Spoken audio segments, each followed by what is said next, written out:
it seems like from a purely intellectual insight that you really must be in communion with the Bishop of Rome.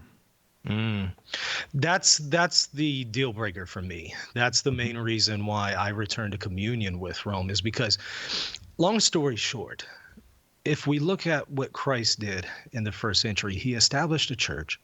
But in addition to establishing the church, he established a leadership body, a governing body, and a teaching body. And that is the apostles.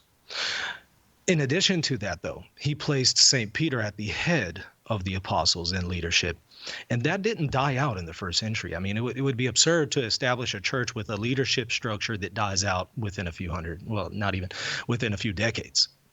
That leadership structure endures in the successors of the apostles, and that is the bishops. And of course, that leadership role of St. Peter among the apostles also endures with the successor of St. Peter, and that is the Bishop of Rome. So you do have this idea in antiquity, attested to in the first millennium, that the Bishop of Rome kind of takes the role of St. Peter among the apostles. He has that role among the bishops.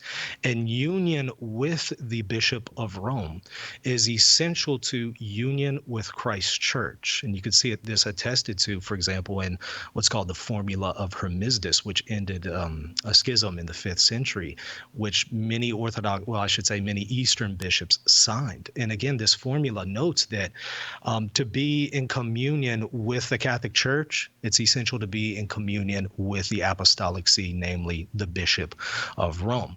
So it's kind of like this. If you take a step away from that leadership structure, away from it, from Catholicism to Orthodoxy, there's a real sense in which you lose some unity with Christ himself, because Christ's incarnation is extended into his mystical body, into the Catholic Church. So if you detract from that, if you take a step away from that mystical body, the Catholic Church, you are unfortunately taking a step away from Christ.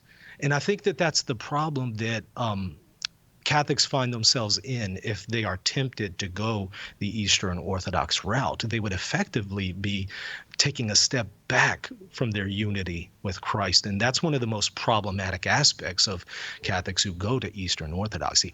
That's not to say that Eastern Orthodox don't have any unity with Christ. That's not to say they don't have any unity with the church he established. But it is to say they don't have a perfect unity with Christ and his church.